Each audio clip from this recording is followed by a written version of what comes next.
Los bandidos de Río Frío, de Manuel Paino. Parte 1. Capítulo 47. Los enmascarados. Resuelto ya Evaristo a adoptar un género extraño de vida, no perdió el tiempo en su excursión, que prolongó hasta Tulancingo y Chalma. Examinó los caminos, los ranchos, los pueblos, las haciendas, las veredas, vericuetos y cuantas cosas que un día u otro podrían serle útiles. Indagó sagazmente quiénes eran los personajes principales de los pueblos, en qué época acostumbraban los propietarios visitar sus fincas, si caminaban solos o con mozos de escolta, cuáles eran los mesones más solos o los más concurridos, qué comunicación tenían las montañas y los bosques unos con otros, o si sólo había veredas de ganado. Satisfecho de sus averiguaciones, regresó cautelosamente a su rancho de los Coyotes, y cerciorado por Hilario de que no había ocurrido ninguna novedad y de que no se había presentado alma viviente, se instaló de nuevo, y pasó días y días cavilando en sus planes y en la manera de desarrollarlos, sin perder la esperanza de arrebatar a Cecilia y llevarla al corazón de la montaña, para lo que comenzó él mismo a construir un jacal en el lugar más oculto e intrincado de la sierra, que en caso apurado le pudiese servir de refugio. Concluido este trabajo, se decidió a poner en planta sus planes. Comenzó por establecer en los linderos del monte de Río Frío un corte de carbón, y como ya no había necesidad de labores en el campo, dedicó toda la cuadrilla a este trabajo que le fue muy productivo, pues en pocas semanas reunió una existencia considerable de pacas que se proponía vender en el tiempo de las aguas, en que sube considerablemente el precio, pero no era más que el pretexto y no el negocio principal. Ya había tanteado a Hilario, lo había encontrado sagaz, ladino, ambicioso, atrevido, en una palabra, ladrón, con todas las cualidades necesarias para hacerlo. Y en efecto, ese Hilario había hecho sus expediciones por aquí y por allá, sirviéndose de la cuadrilla ambulante que mandaba, compuesta de individuos perfectamente estúpidos, reservados y enteramente sujetos a su voluntad. Pero no queriéndose dar a conocer, porque no pensaba que su nuevo amo Evaristo se inclinase por ese lado. La aventura del ranchero del Mezquital, que se encontró muerto en el monte, rompió el hielo.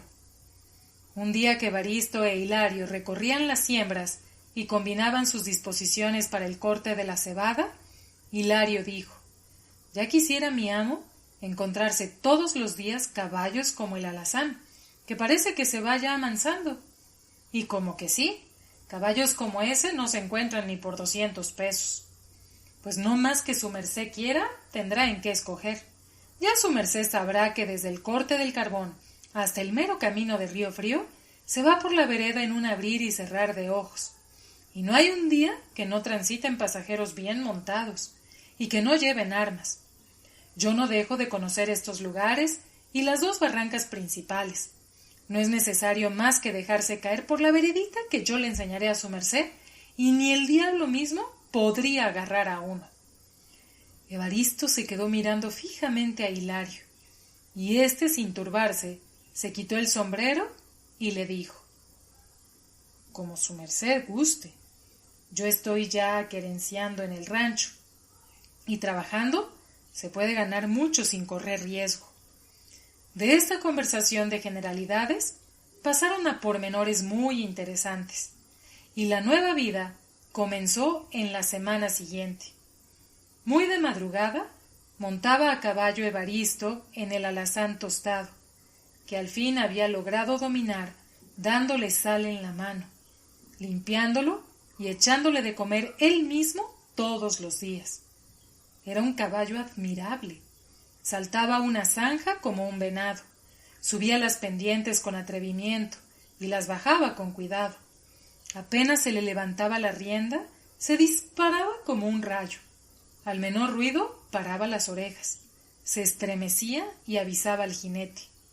Y tenía una boca que un niño lo podía manejar con una madeja de seda. Evaristo estaba encantado y decía: Dios me ha deparado este animal para que me salve la vida cuando corra peligro. Cuando comenzaba a salir el sol por los bordes de las montañas, ya Evaristo estaba en el monte, y a poco lo seguía Hilario regularmente montado y armado. Caminaban a cierta distancia, y habían convenido en ciertos chiflidos que indicaban peligro, ayuda, fuga, galope, silencio, alarma, etc. Era un telégrafo perfectamente organizado.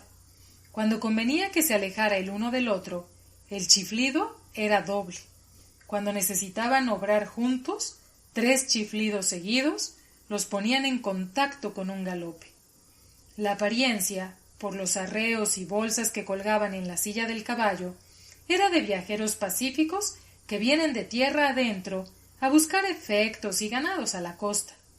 Las armas las llevaban ocultas, y una espada con una vieja cubierta de cuero apenas asomaba por entre los ijares del caballo. Tenían 2 máscaras negras en la bolsa para ponérselas cuando conviniera, pero siempre salían disfrazados. Unas veces con grandes bigotes y sin patillas, otras con patillas espesas y sin bigote. Tenían también varios sombreros, chaquetas y calzoneras, y todos los días cambiaban de traje y de fisonomía, pintándose las cejas, llenándose de lunares la cara, envolviéndose la cabeza con un pañuelo encarnado o poniéndoselo en el pescuezo como si estuvieran enfermos de las muelas o de la garganta. A los indios, con sus burros cargados de frutas o de cualquiera otra cosa, los dejaban pasar, correspondiendo a su salud. Con los arrieros y carreteros que conducían carga del comercio para México, lejos de hostilizarlos, trababan conversación. Y a veces había que almorzaban en el jato. Habían convenido en no maltratar, herir ni matar a nadie, a no ser en caso de propia defensa. Cuando encontraban uno o más pasajeros bien montados y armados, los saludaban quitándose el sombrero, y ponían sus caballos al tranco, ladeándose sobre el estribo derecho y como fingiéndose muy cansados. Pero al desgraciado que iba sin armas y que fácilmente le conocían el miedo en la cara, y cuyo caballo era regular, le marcaban el alto, se lo llevaban a las motas del monte que ellos conocían, le vendaban los ojos, lo hacían caminar en todas direcciones para que perdiera el rumbo, le peleaban el caballo y cuanto tenía de algún valor, y lo dejaban amarrado a un árbol, de manera que aunque con algún trabajo se pudiera desatar. Siempre cuidaban de que estos lances fueran en la dirección opuesta a las veredas que conducían a las barrancas, y por las palabras que de intento cambiaban, daban lugar a que el robado creyera que eran de Tenango del Aire o de otros pueblecillos rabones que tenían muy mala fama. Estos paseos, que a veces se prolongaban por el camino real hasta San Martín, o de bajada hasta Ayotla, donde se proveían de pan, de aguardiente y otras cosas necesarias, no les producían gran cosa en semanas enteras, pero había otras en que les favorecía la suerte y peleaban a 3 o a 4 desgraciados, amenazándolos con la muerte si decían algo, y con esto ya habían reunido unos 8 caballos regulares y algunos reales en efectivo. Para mayor precaución, habían hecho arriba de la casa del rancho y en un lugar escondido un fuerte corral donde tenían los animales, y ellos montaban para ir a la Blanca o a los pueblos caballos comprados, con su papel de venta y su fierro al margen, conocidos de todo el mundo, y que podían beber agua en cualquier parte. Todas estas eran mañas de Hilario, que había sido ladrón más de 10 años atrás y fugándose de la cárcel de Tulancingo. Había por una larga temporada vuelto a la vida quieta y honrada, como caporal de cuadrillas ambulantes. La montaña, en la época de que vamos hablando, estaba efectivamente tranquila y segura, y las diligencias de Puebla y Veracruz pasaban sin accidente. Había estallado por Jalisco una revolución, y allá habían acudido los macutenos y ladroncillos de todas partes a engrosar las filas de los pronunciados, huyendo también de la leva, pues el gobierno, para defenderse, trataba con energía de poner 4 o 6,000 hombres más sobre las armas. Así, Evaristo e Hilario tenían el monopolio del robo, eran los dueños y señores de la montaña, y no temían ser de ninguna manera perseguidos. Sin embargo, sus hazañas no dejaron de saberse, y ya se decía generalmente en México, en los mesones del rumbo, de Santa Ana y de Tenzontlale, que por el monte de Río Frío comenzaban a quitar caballos. El administrador de la Blanca lo supo, y escribió con un propio a Evaristo, dándole esta noticia y encargándole mucho que se cuidara. La cosecha fue abundante, especialmente la de cebada, tanto que la misma hacienda La Blanca, donde se había dado muy mal, se la compró entera, reservándose el rancho solo la necesaria para semilla y para el gasto. Evaristo e Hilario habían realizado unos 600 pesos cada uno y una docena de caballos. Contentos con el buen resultado de sus hazañas, se decidieron a darles vuelo y mejor organización. Asegurados por repetidas experiencias de la obediencia y absoluta tontera de la cuadrilla, una mañana, antes de comenzarse la pizca del maíz, reunieron a todos los joseses y los mandaron a formar en fila. «Van a dejar», les dijo Evaristo, «esos capotes de palma hasta que vuelvan las aguas, y para el frío les voy a dar estas frazadas sin descontarles nada de su raya. Se las doy dadas, porque se han portado bien». Los joseses se quedaron con la boca abierta, porque en más de 10 años que llevaban de trabajar en las haciendas, cuando les daban manta, sombreros o frazadas, se las vendían en doble de precio de lo que valían, y cada sábado les descontaban una parte de la raya hasta que se cubría la cuenta. «Desde hoy vamos a hacer otro ajuste», continuó Evaristo. «Si les conviene, bien, y si no, en cuanto se acabe la pizca, se marchan a otra parte a buscar trabajo, e Hilario se quedará conmigo en la finca». «Sí, pagrecito», contestaron en coro los joseses con la mayor humildad, inclinando la cabeza. «Oigan bien, y cuidado con chistar a nadie una palabra. El que chiste será encerrado en una caballeriza, con un cepo en los pies, por 8 días, y después recibirá 25 azotes y volverá al cepo, y así hasta que se muera». «Sí, pagrecito», contestaron los joseses, inclinando más la cabeza, como si ya fuesen a recibir los 25 azotes. «Pero si se portan bien», prosiguió Evaristo, «será muy diferente. Voy a ajustarles por 1 año para peones de la finca, para carboneros y para ladrones del monte.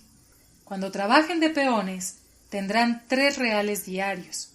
Cuando trabajen de carboneros, 4 reales. Y cuando trabajen de ladrones, 6 reales. Y una parte de lo que se gane. Pero tienen que hacer cuanto se les mande.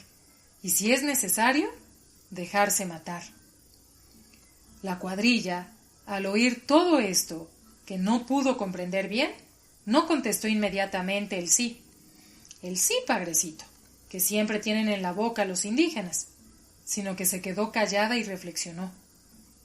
Los joseses, que en el fondo eran honrados, no desconocían las ventajas de apropiarse de lo ajeno, y lo hacían con los elotes de las milpas y con un poco de maíz o unas gallinas, pero no pasaban de eso, y la idea de atacar, de herir o matar al que venía por el camino y quitarle su dinero o su ropa, no se les había ocurrido. El obstinado silencio que guardaban, a pesar de que se les exigía que contestasen, alarmó a Evaristo. Pero Hilario se habló en su idioma, les contó con los dedos los reales que habían de ganar cada semana, y concluyó por convencerlos. interpelados de nuevo por Evaristo, con un tono colérico, dijeron: «Sí, padrecito», y uno a uno fueron besando la mano que Evaristo les tendió como si fuese un obispo. Ya dijeron que sí, y ahora estamos seguros y podemos contar con ellos. Los conozco bien, señor amo, dijo Hilario a Evaristo. Pues a comenzar, y por ahora que sigan la pizca de maíz hasta acabar, para tener suficientes raciones. Los joseses se envolvieron en sus nuevas frazadas, pues la mañana estaba fría, y se encaminaron muy contentos al campo a seguir sus trabajos.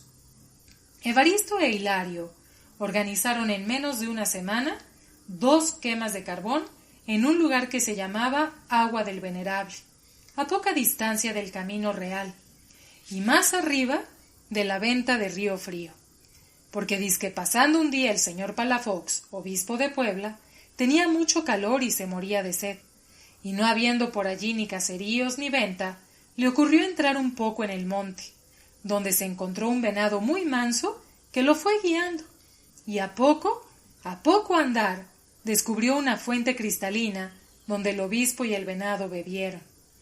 La comitiva que lo acompañaba, al saciar también su sed, exclamó: «Es un milagro», y desde entonces en Puebla le llaman al obispo el venerable y milagroso señor Palafox.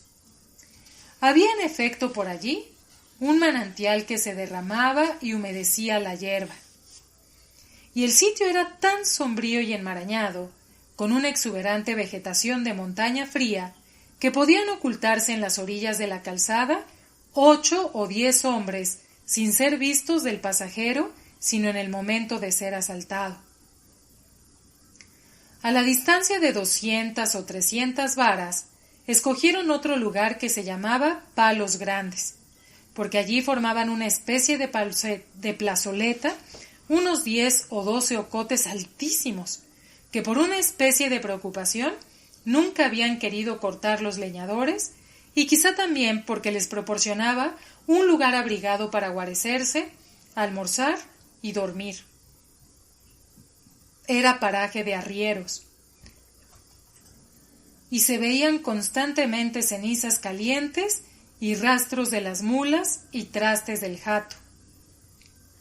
Detrás de cada uno de los gruesos palos se podía colocar un hombre armado con su fusil, sin ser visto, y salir a un chiflido o a una señal a atacar un coche o una recua de burros. Ambos lugares estaban poco distantes de las barrancas de que habían hablado Hilario, difíciles de encontrar a no estar muy familiarizado con esas localidades. Cerca de esas barrancas habían establecido Evaristo e Hilario 2 fábricas, distantes 1/4 de legua una de otra, y abarcaban, en línea paralela a la calzada, los 2 sitios peligrosos, Agua del Venerable y Palos Grandes. Debajo de un cobertizo existían siempre algunos cientos de cargas de carbón, prontas a ser transportadas a la ciudad en burros o en las espaldas de los indios, que venían cada semana a comprar. De día se veían desde gran distancia elevarse entre los árboles unas columnas de humo, y en las noches se podían distinguir, aún desde muy lejos, varias hogueras que despedían chispas, como si fuesen los pequeños cráteres del volcán cercano. Acercándose y visitando esos lugares, no se encontraban más que indios pacíficos dedicados al trabajo, mandados por 2 capataces con sus anchos sombreros de palma y sus cotonas viejas de cuero. La calma y la seguridad dominaban en aquella soledad del bosque. Los viajeros, cuando divisaban las humaredas, decían: «Son los indios que están haciendo carbón», y se consideraban más seguros, y los arrieros que hacían sus jornadas a Palos Grandes iban a pedir agua fresca a los carboneros y les ofrecían en cambio algunas gordas de maíz. Sistemado de tal manera el aparato, decidieron Evaristo e Hilario comenzar sus hazañas. Evaristo montó el alazán y su segundo un mojino, que había cambiado en Texcoco a un chalán, Uno y otro estaban bien vestidos de rancheros, con calzoneras con botonaduras de plata y sombreros blancos de Puebla, con sus toquillas y galones. Una media máscara cubría su fisonomía, y por entre ella descordaban en desorden pelos espesos y negros que formaban patillas y bigotes. Una espada desnuda debajo de la pierna izquierda y con un par de pistolas en la cintura. Ocultos detrás de los palos, a 100 varas de distancia uno del otro, para auxiliarse, acechaban al viajero y esperaban la ocasión. Eran las 11 de la mañana, y no habían pasado, ya de subida, ya de bajada a Veracruz, más que indios e indias miserables, a los que no atacaron porque consideraban que tendrían unas cuantas monedas de cobre, y por tan poca cosa no querían que hubiera escándalo en los pueblos cercanos. Divisaron enseguida 3 rancheros con una mula tirada de la jáquima por un arriero, y desde luego reconocieron que llevaba dinero. Era una buena presa. Un chiflido telegráfico indicó que los dos juntos debían emprender el ataque, pero apenas los rancheros oyeron el chiflido cuando sacaron las espadas, se levantaron la lorenzana y gritando «¡Hijos de! ¡Aquí estamos, grandísimos! ¡Véngase!» y metiendo las espuelas a sus caballos, avanzaron a saltos hacia el lugar donde habían escuchado la terrible señal. Evaristo e Hilario emprendieron la fuga, y con trabajo llegaron a las barrancas y se deslizaron hasta el fondo, desapareciendo de la vista de sus perseguidores. Los rancheros envainaron sus espadas, y echando ternos, volvieron a tomar la calzada con su mula cargada de dinero. Evaristo y su segundo, cuando creyeron ya lejos a sus enemigos, subieron la barranca, y con precaución asomaron las narices detrás de los árboles. A poco divisaron una recua. Era un cargamento de chile de la hacienda de Queréndaro. Tuvieron la idea de apartarse un par de mulas de lazo y reata, y hacerse de una buena provisión de chile ancho para todo el año. Pero los arrieros eran muchos, y venían prevenidos con sus gruesos garrotes en la mano. Les tuvieron miedo y los dejaron escapar. En el resto del día nada se presentó de notable ni de fácil. Ya al anochecer pasaron descuidados 2 vecinos de Ayotla, que tenían negocios en Puebla, y creyeron que caminando de noche tendrían más seguridad. Les marcaron el alto con una voz ronca y con su desvergüenza al canto. Los viajeros, en vez de detenerse, echaron a correr, y Evaristo y su segundo consideraron prudente el no perseguirlos ni hacerles fuego. Mala fue en resumen la jornada, y se retiraron al cobertizo del carbón furiosos y jurando que al día siguiente no pasarían las cosas de la misma manera.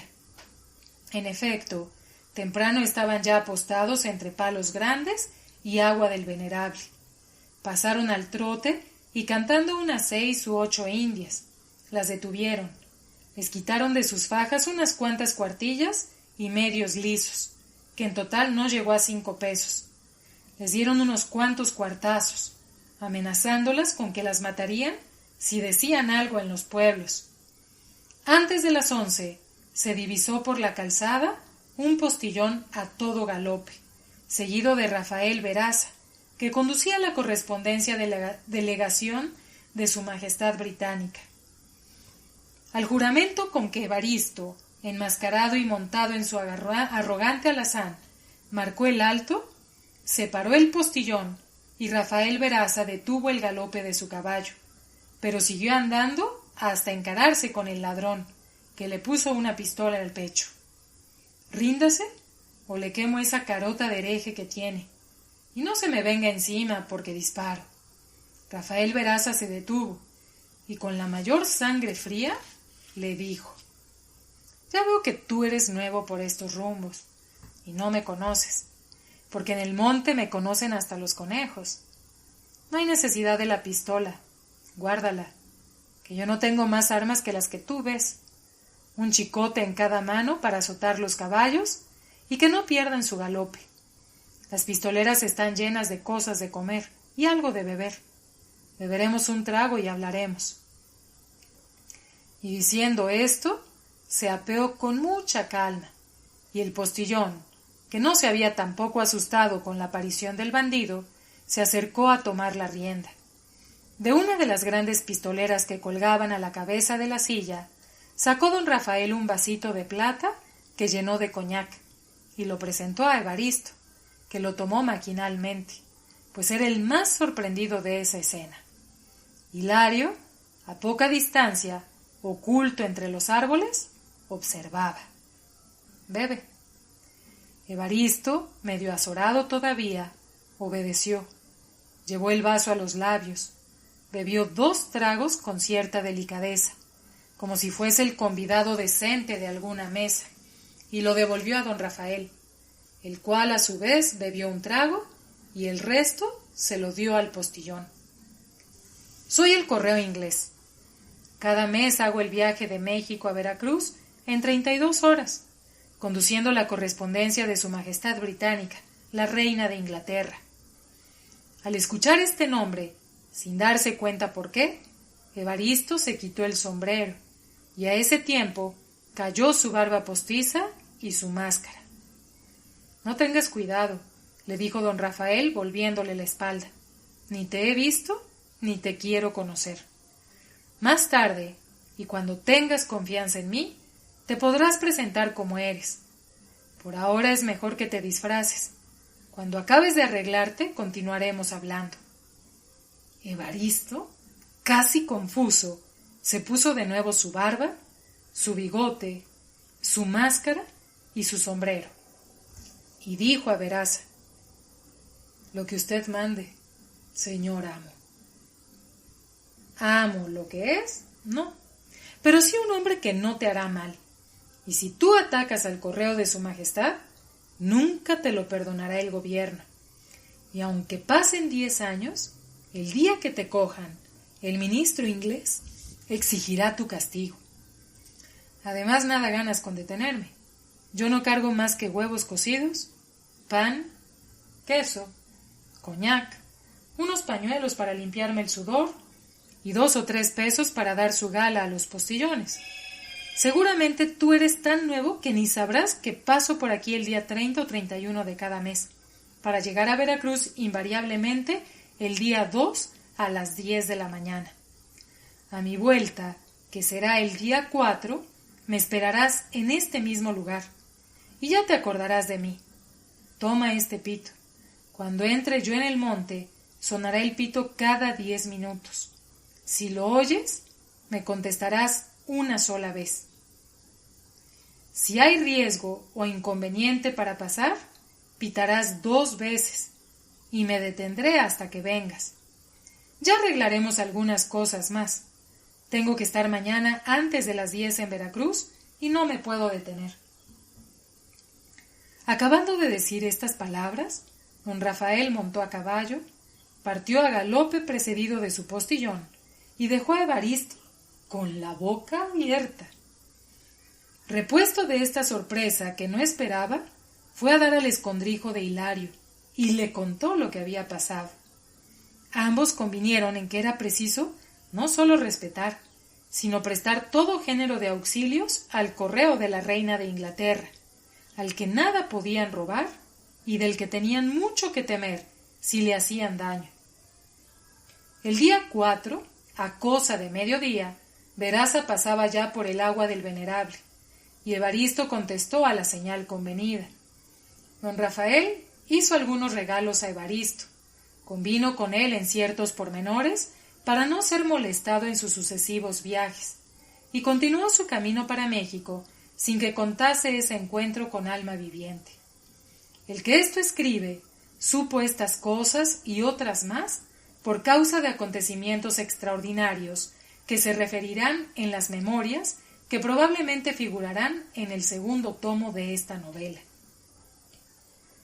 Las diligencias de Puebla y Veracruz pasaban sin accidente, tanto que se habían suprimido 2 soldados que la Comandancia Militar de México mandaba colocar en el techo, armados de una carabina de chispa, de modo que una vez disparado un tiro, era necesario recurrir a todos los movimientos prescritos para la carga a 11 voces. Evaristo pensó seriamente en atacar la diligencia. Tuvo serias conferencias con Hilario y resolvieron hacer ensayos como si se tratara de una comedia, porque no querían comenzar por un drama.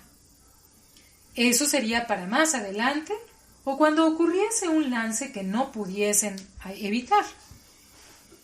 El asalto lo deberían hacer con el menor riesgo de sus personas. Trataban, y con razón, de economizar su propia sangre, como hacen los generales más famosos, que siempre se colocan lo más lejos que pueden del centro de la batalla. No se mataría ni maltrataría a ningún pasajero. No se les robaría prendas de ropa que pudiesen ser fácilmente reconocidas.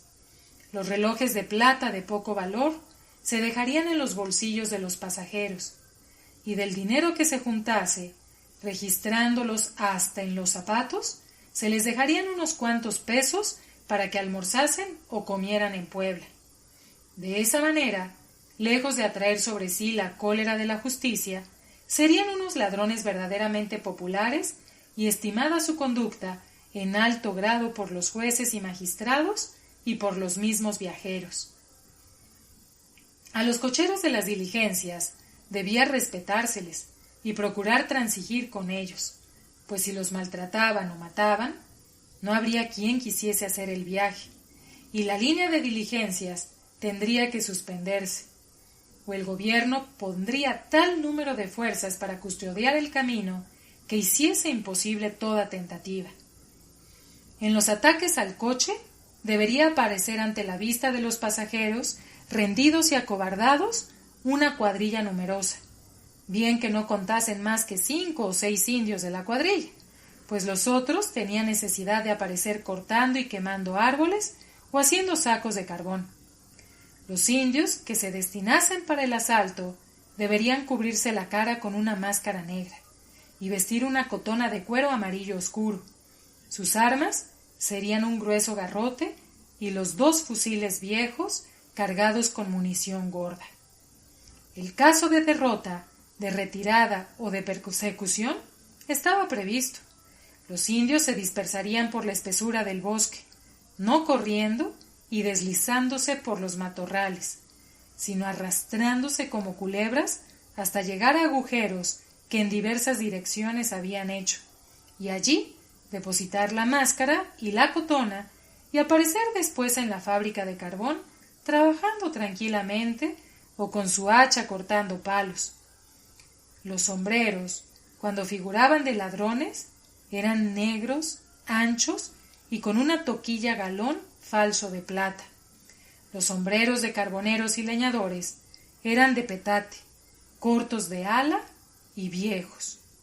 La organización no dejaba nada que desear.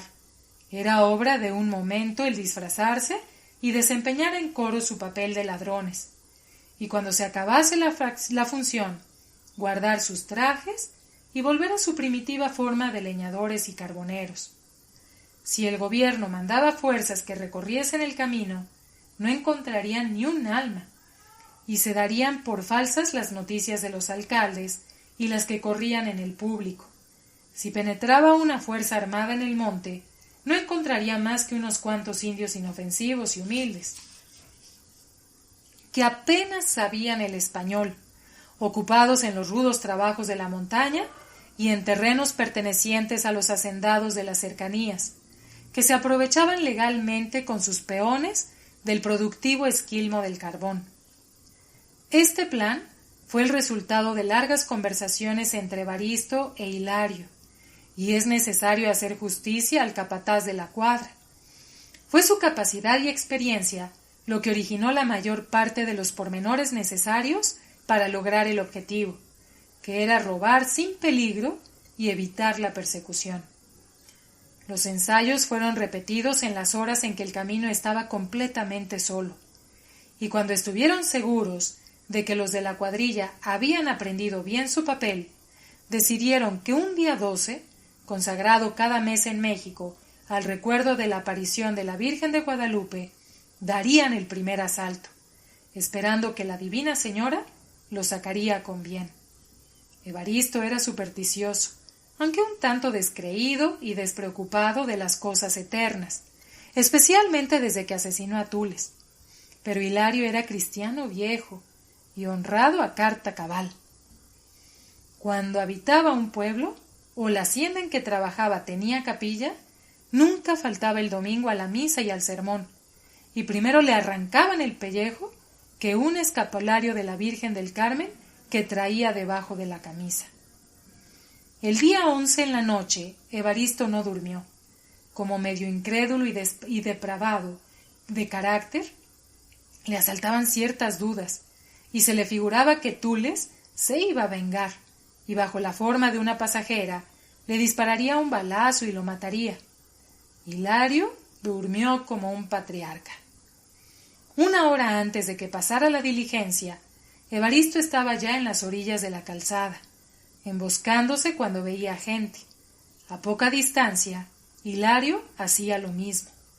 Los dos, armados con sus pistolas y sus sables, que habían amolado la víspera por lo que pudiese suceder. Los 6 indios, a quienes tocó ese día ser ladrones, vistieron cotonas de cuero, sus sombreros negros y sus máscaras. Se colocaron detrás de los palos grandes, perfectamente ocultos, pero con instrucciones de entrar y salir de aquel grupo de árboles cuando los pasajeros estuviesen ya muertos de miedo, para figurar que no eran 6, sino 60, como hacen los directores de teatros con los coristas y soldados que figuran en las comedias. Cerca de la 1 de la tarde, Evaristo escuchó los chasquidos del látigo del cochero, que alentaban a las mulas para subir la cuesta, y los ruidos estridentes de las ruedas de la diligencia, que chocaban y saltaban sobre la piedra suelta del malísimo camino. ¿Quién lo creerá? En aquel momento, Evaristo tuvo miedo, y estuvo a punto de volver atrás, ocultarse él y los suyos en el monte, y dejar la empresa para otro día.